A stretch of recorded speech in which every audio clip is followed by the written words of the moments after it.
नमस्कार, मैं रजनीश यादव। महाकुंभ मेला क्षेत्र में जहां लाखों संत यहां पर बसे हुए थे, वहीं इलाहाबाद विश्वविद्यालय के बीए थर्ड ईयर के छात्र जो कि इकोनॉमी डिपार्टमेंट से आते हुआ इन संतों पे कुछ खास रिसर्च कर रहे हैं। कैसे संतों का रिवेन्यू होता है, कैसे संत यहाँ पे अपने भक्तों को दर्शन देते हैं या किस प्रकार भक्त इनको चढ़ावा कर देते हैं। हमारे साथ ये जो बच्चे मौजूद हैं, इन लोगों से हम बातचीत करते हैं। क्या नाम है आपका? कीर्ति द्विवेदी, इकोनॉमिक्स डिपार्टमेंट। आप लोग रिसर्च कर रही हो, कौन सा रिसर्च है ये सर हम लोग इकोनॉमिक्स डिपार्टमेंट है जो यूनिवर्सिटी ऑफ इलाहाबाद का, वो हर साल बच्चों से रिसर्च करवाता है ताकि ये बच्चों के पास डाटा रहे और ये डाटा हम लोग बच्चों को पढ़ाई में वो जाता है।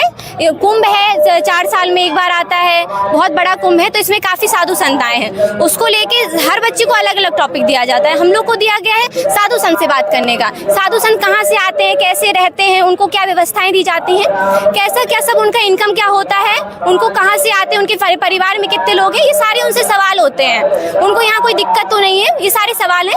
अभी तक मैं 30 से 35 साधु से मिल चुकी हूँ लगभग। उसमें कुछ बड़े साधु हैं, कुछ छोटे साधु हैं, कुछ वो हैं जो सिर्फ यहाँ पे साधु का वेश धारण करके आए हैं, नहीं है वो। कुछ वो लाइक जिससे चढ़ावा लेते हैं, जबरदस्ती लेते हैं। कुछ है जो अपने आप कुछ बोलना, मौनी साधु भी हैं। कुछ लोग, कुछ साधु को बहुत दिक्कत भी है यहाँ पे रहने में। सबसे बड़ी दिक्कत तो यहाँ पानी का है। हम साधुओं को पवित्र पानी नहीं मिल पा रहे। साधु के यहाँ पे जनता को भी पवित्र पानी नसीब नहीं है। यहाँ पे रहने का साधु अपना खुद से कर रहे हैं। कुछ बताए हैं कि वो लोग अपना खुद से कर रहे हैं, मतलब उनको जो रहने का है प्रशासन की तरफ से उतना मदद नहीं मिल पा रही है। और भी चीजें हैं, खाने को लेके भी है, सब है। रिसर्च में आपका क्या नाम है? शुभम कुमार।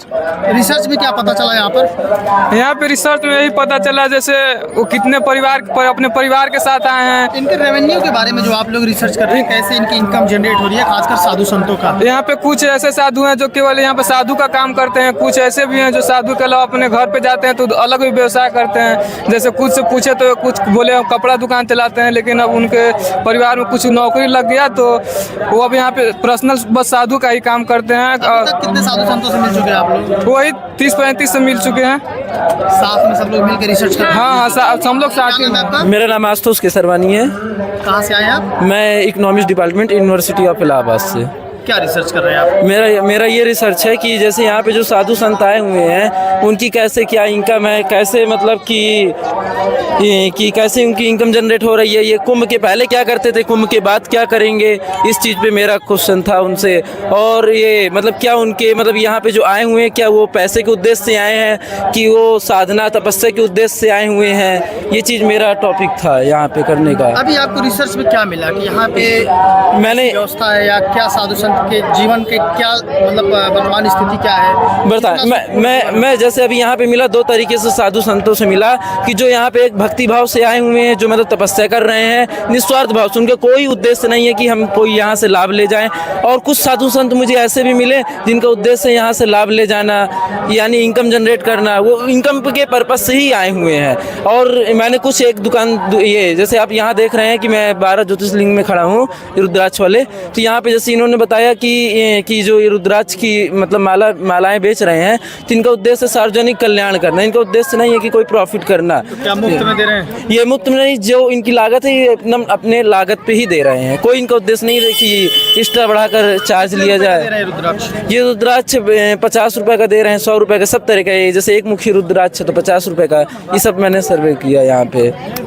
कीर्ति, ये बताइए आप जो अभी तक आपका जितना रिसर्च हो पाया है जैसे कि साधु संतों पे, इनका रेवेन्यू का जो मुख्य सोर्स क्या क्या रहा, कैसे इनका रेवेन्यू का चढ़ावा है सबसे मुख्य? आप यहाँ संतों से बात की होंगी तो क्या लगा कि मतलब यहाँ बसने से लेके अभी तक जो इनका खर्च हुआ या इनको जितना इनकम हुआ ये किस तरह से? देखिए, बसने का तो ऐसा है, सरकार उसमें तो कुछ मदद करती ही होगी, पर उसके बाद जो इनकम होती है वो चढ़ावे से हो रही है। इतने श्रद्धालु आ रहे हैं, लगभग करोड़ों में आ रहे हैं, तो यहाँ पे उनकी मेन इनकम है।